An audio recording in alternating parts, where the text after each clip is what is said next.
Good morning everyone, स्वागत है आप सबों का एक बार फिर से आपके अपने यूट्यूब चैनल रामगढ़ एडुकेयर में। बहुत बड़ी अपडेट है साथियों जेटेट से रिलेटेड। जैसा कि आप सबों को पता है जेटेट का आयोजन पिछले बार 2016 में हुआ था और अब 2024 में होने वाला है। तो 2024 में जो जेटेट का आयोजन होने वाला है साथियों, उसी का ये नियमावली है। हालांकि नियम जो है बहुत बार बने, 2019 में बना, 20 में बना, 22 में बना और हर बार कुछ न कुछ संशोधन किया जाता रहा। सिलेबस में चेंज, एग्ज़ाम पैटर्न में बदलाव और फिर से 2024 में संशोधन किया गया, बदलाव किया गया। कौन कौन से बदलाव हुए हैं इनको जानना बेहद ज़रूरी है। एग्ज़ाम पैटर्न कैसा रहने वाला है 1 to 5 के लिए, 6 to 8 के लिए, कौन कौन से सेक्शन से कितने प्रश्न पूछेंगे, कौन योग्य है, इन सारी बातों पर यहाँ पर डिस्कस करने वाले हैं। अगर आप नहीं चाहते पूरा वीडियो देखना, आपको टाइम पास लगता है, तो हमारे टेलीग्राम चैनल पर आपको ये पीडीएफ मिल जाएगा। तो पीडीएफ को आप खुद से भी पढ़ करके समझ सकते हैं। बाकी जो नए प्रशिक्षु हैं जिनको समस्या है तो वहाँ पर वीडियो को ध्यान से आप देखेंगे। हमारे चैनल पर कुछ नए बीएड डीएलएड के प्रशिक्षु हैं, उनको मैं शॉर्टकट में बता दूं। जेटेट क्या होता है? झारखंड टीचर एलिजिबिलिटी टेस्ट होता है दोस्तों, और ये टेस्ट से आपको जॉब नहीं मिलता है, ये सिर्फ आपका पात्रता परीक्षा है। यानी कि आप एलिजिबल माने जाएंगे 1 to 5 में टीचर बनने के लिए और 6 to 8 में टीचर बनने के लिए। 1 to 5 में टीचर बनना है साथियों तो आपको पहले जेटेट क्वालिफाई करना होगा। उसके बाद जब वैकेंसी आएगी गवर्नमेंट के द्वारा तब आप अप्लाई कर पाओगे इन पदों पर 6 to 8, 1 to 5 में, अगर आप जेटेट पास हैं तभी। अभी तो सीटेट को भी वैलिड किया गया है। तो चलिए सबसे पहले एग्ज़ाम पैटर्न को देखेंगे और एलिजिबिलिटी योग्यता क्या है आप सभी को बेसिकली पता है, तो बाद में हम लोग एलिजिबिलिटी क्राइटेरिया पर आएंगे और लास्ट में निष्कर्ष निकालेंगे कि कब तक आपका वैकेंसी नहीं एग्ज़ाम होने का है। पिछले बार पेपर कटिंग का जो न्यूज़ आया था उसको तो मैंने आपको बताई था, जुलाई अगस्त में ये परीक्षा के लिए आवेदन मांगा जाएगा। फ़िलहाल देखते हैं जो बदलाव हुए हैं महत्वपूर्ण उनको। तो यहाँ पर चीज़ों को समझने से पहले मैं एक वर्ड से आपका परिचय करा दूँ। यहाँ पर प्रतिस्थापित, पूरा का पूरा नियमावली जब आपने अपने से पढ़िएगा तो प्रतिस्थापित किया जाता है, विलोपित किया जाता है, ऐसे वर्ड्स आपको मिलेंगे। विलोपित किया जाता है, विलोपित किनको किया गया है? जो पहले के नियमावली हैं उनको विलोपित किया गया, मतलब हटा दिया गया, उनको हटा दिया गया। तो जहाँ पर भी विलोपित किया गया है या किया जाता है, मतलब सोच लीजिए उस नियम को हटा दिया गया है। जहाँ पर प्रतिस्थापित किया गया है तो उसको शामिल कर लिया गया है, इंक्लूड कर लिया गया है नए नियमावली में। तो यहाँ पर दोनों नियमावली मेंशन है। जो वर्तमान का प्रावधान था, एग्ज़ाम पैटर्न था, वो भी है, और इधर जो बदलाव के बाद में प्रतिस्थापित प्रावधान जो है, जो संशोधन के पश्चात होने वाला है, तो यहाँ पर आपका मेंशन किया हुआ है। तो दोनों आप देख सकते हैं, बहुत सारे पहले से भी यूट्यूब पे वीडियो बने हुए हैं, बड़े बड़े चैनल्स बनाए हुए हैं, वो पुराना पैटर्न पे बनाए हैं। फ़िलहाल ये पैटर्न फॉलो किया जाएगा, इसीलिए मैं वीडियो नहीं बना रहा था। मुझे डाउट था कि कुछ ना कुछ बदलाव हो सकता है। पहले का देखिए, वर्तमान जो प्रावधान था यहाँ पर, ये पेपर 1 के लिए, 1 to 5 के लिए बाल विकास एवं शिक्षण पद्धति यानी कि CDP से आपका यहाँ पर 20 प्रश्न था, और भाषा शिक्षक, सहायक शिक्षक के लिए यहाँ पर भाषा का जो पेपर था, 2 भाषा रखना होता था, लैंग्वेज 1, लैंग्वेज 2। तो यहाँ पर सहायक शिक्षक हिंदी और अंग्रेजी भाषा 1 जो रहता था, जिसमें हिंदी और इंग्लिश रहता था, और हिंदी के 20 और इंग्लिश के 20, 40 प्रश्न रहते थे, 40 क्वेश्चन रहते थे। यहाँ पर अगर उर्दू के सहायक शिक्षक हैं तो उर्दू से 20 प्रश्न और अंग्रेजी से 20 प्रश्न, टोटल 40 प्रश्न। ये भाषा 1 का हो गया। भाषा 2 भी यहाँ पर 40 मार्क्स का रहता था, जो कि आपका क्षेत्रीय भाषा या जनजातीय भाषा से संबंधित रहता था। उसके बाद में गणित रहता था दोस्तों, 50 क्वेश्चन, 50 मार्क्स के लिए, और EVS भी रहता था, पर्यावरण अध्ययन, ये भी 50 मार्क्स का रहता था साथियों, 50 क्वेश्चन। अब इसको यहाँ पर जो संशोधित किया गया है, प्रतिस्थापित किया गया है, इसको मैं दिखा दूँ। PDF थोड़ा सा धुंधला है, इसलिए मैं जो बोल रहा हूँ उसको ध्यान से सुनिएगा, क्योंकि वहीं से जहाँ से ये दिया गया वहीं से स्कैन किया गया, थोड़ा सा धुंधला, तो आप लोग मैनेज कीजिएगा। PDF में तो देखिएगा ही। जो प्रतिस्थापित प्रावधान है उसको देख लेते हैं। बाल विकास एवं शिक्षण पद्धति से पहले 20 था, अब 30 क्वेश्चन कर दिए गए हैं 30 मार्क्स के लिए। अब इसका तैयारी मैं पूरा 100% कराऊंगा, जो भी जेटेट की परीक्षा देंगे। CDP का तो पूरा तैयारी करवा दूंगा मैं, जिसमें कि आप 28, 29, 30 आराम से स्कोर कर सकते हैं। उसके बाद में यहाँ पर भाषा वन में आपको हिंदी और इंग्लिश रखना यहाँ पर कंपलसरी है। तो 15 क्वेश्चन हिंदी के रहेंगे और 15 क्वेश्चन इंग्लिश के रहेंगे साथियों। 30 क्वेश्चन यहाँ पर होने वाले हैं। वहीं बात करें आपका सहायक आचार्य, अगर उर्दू से संबंधित हैं तो उनको यहाँ पर 15 प्रश्न उर्दू के रहेंगे, 15 प्रश्न रहेंगे अंग्रेजी से, यहाँ 30 प्रश्न।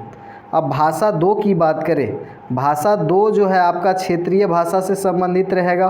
क्षेत्रीय भाषा तो ये जो होगा 30 मार्क्स के लिए होगा।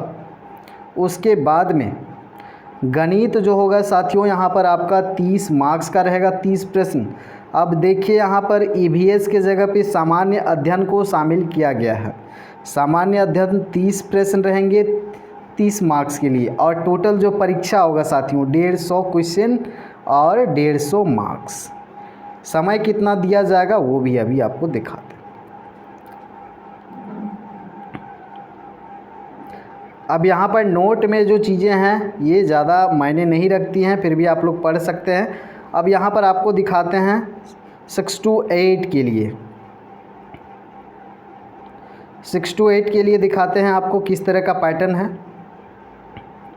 यहाँ पर पहले जो था CDP में 20 था, सामान्य शिक्षक के लिए जो हिंदी और अंग्रेजी है वो तो पहले जैसा ही था पेपर 2, और पेपर 3 भी सेम था आपका। फिर पेपर यहाँ पर 4 जो है ये आपका सब्जेक्ट ओरिएंटेड था, आपके सब्जेक्ट से संबंधित। अगर गणित विज्ञान के हैं तो गणित विज्ञान से संबंधित, समाज अध्ययन से हैं तो उनके लिए अलग था, भाषा शिक्षक के लिए अलग था। अब यहाँ पर पहले जो था गणित विज्ञान शिक्षक के लिए गणित से 50, विज्ञान से 50, मतलब विज्ञान से टोटल 100 यहाँ पर है, जिसमें से आपका गणित, भौतिकी, रसायन, वनस्पति ये सब है। जीव विज्ञान से 50 है। तो ये चारों पांचों में से किसी 2 सब्जेक्ट में आपको कोई भी 2 विषय में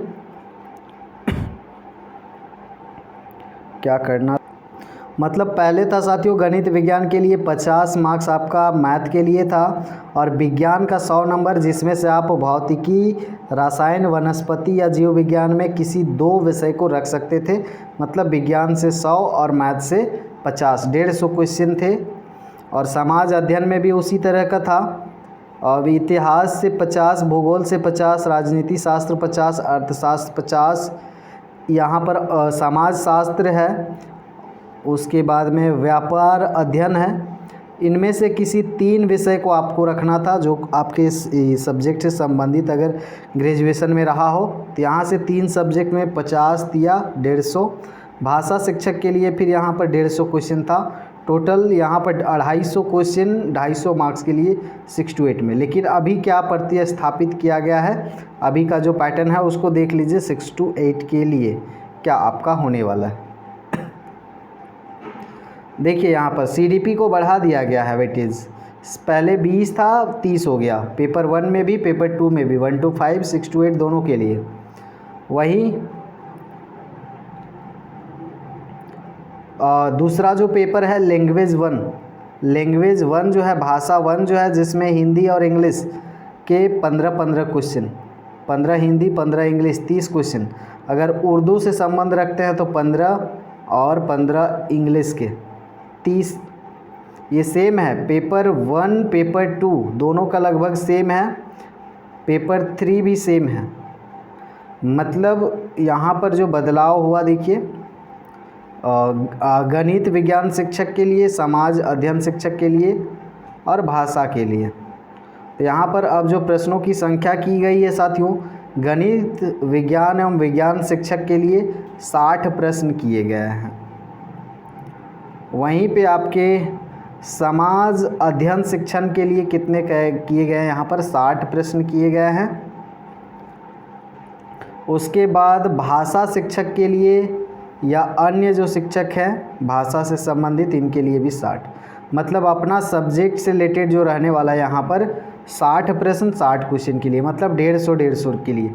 यहाँ से पता चला हमें कि पेपर 1 जो है 150 मार्क्स के लिए और पेपर 2 भी आपका 150 मार्क्स के लिए। ये 1 to 5 और ये 6 to 8। अब यहाँ पर पहला जो पेपर है CDP दोनों के लिए सेम है। उसके बाद भाषा 1 लैंग्वेज 1 दोनों के लिए सेम है। भाषा 2 ये भी सेम है। फिर पेपर 1 और पेपर 2 में अंतर कहाँ आ जा रहा है, पेपर 2 में अपना सब्जेक्ट ओरिएंटेड रहेगा जो कि आपको चुनाव करना है, और पेपर 1 में यहाँ पर जो है आपका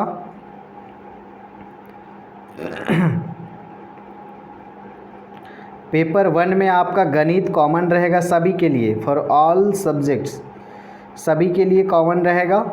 सामान्य अध्ययन भी सबके लिए कॉमन रहेगा। तो यहाँ पर आपने कंप्लीट एग्ज़ाम पैटर्न देख लिया है।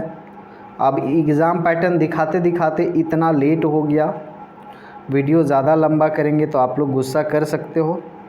गुस्सा करके कोई फ़ायदा नहीं है, मैं बकवास तो यहाँ कुछ कर ही नहीं रहा, जो काम की चीज़ें हैं वही बता रहा हूँ। बाकी जो विलोपित किया जाता है इस तरह जहाँ देखेंगे उसको रद्द किया गया है, ठीक है। योग्यता पे ले आते हैं आपको इधर। तो जो भी किए हुए हैं, जिनके पास भी डिग्री है, जो अपीयरिंग में भी है, तैयारी स्टार्ट कर सकते हैं, या फिर जब आएगा अपडेट तो मैं यहाँ पर आपको CDP की तैयारी करवा दूँगा। साथ ही साथ लैंग्वेज 1 और लैंग्वेज 2 में मैं खोरठा का तैयारी करवा सकता हूँ। खोरठा तो जितने भी खोरठा भाषी हैं इनका मैं खोरठा तैयार करवा सकता हूँ। साथ ही साथ जो मैथ साइंस से हैं उनका मैं तैयारी करवा सकता हूँ।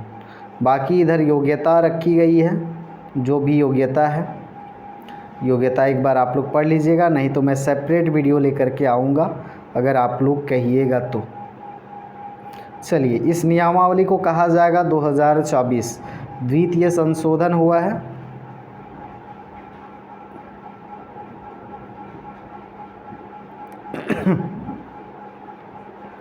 अब यहाँ पर न्यूनतम 50% अंक बोला है। स्नातक में बीएड को प्रावधान को विलोपित किया जाता है, मतलब 1 to 5 में अप्लाई नहीं कर सकते बीएड वाले, ये इसको विलोपित कर दिया गया।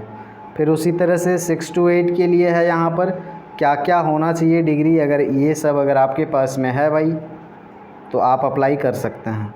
आप सिंपल जानिए कि अगर ग्रेजुएशन किए हुए हैं और बीएड किए हुए हैं, या फिर इंटरमीडिएट प्रशिक्षित है और डीएलएड किए हुए हैं, तो 6 to 8 आप फिल कर सकते हैं, और 1 to 5 में सिर्फ डीएलएड वाले फिल करेंगे। और मिनिमम जो मार्क्स यहाँ पर मेंशन किए गए हैं मैक्सिमम जगहों पे 50%, लेकिन 5% यहाँ पर रिजर्वेशन का बेनिफिट मिलेगा ST SC OBC EWS या फिर जो शारीरिक रूप से अपंग हैं उनके लिए 45% हो सकता है रहेगा।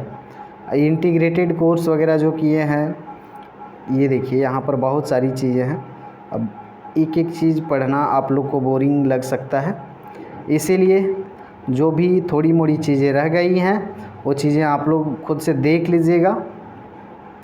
बाद बाकी किसी भी तरह का समस्या होता है तो कमेंट सेक्शन में लिखिएगा और मैं आपको अपडेट देता रहूँगा। फिर मिलते हैं अगले अपडेट में, अगले वीडियो के साथ में। धन्यवाद दोस्तों, नमस्कार, एक बार फिर से जोहार।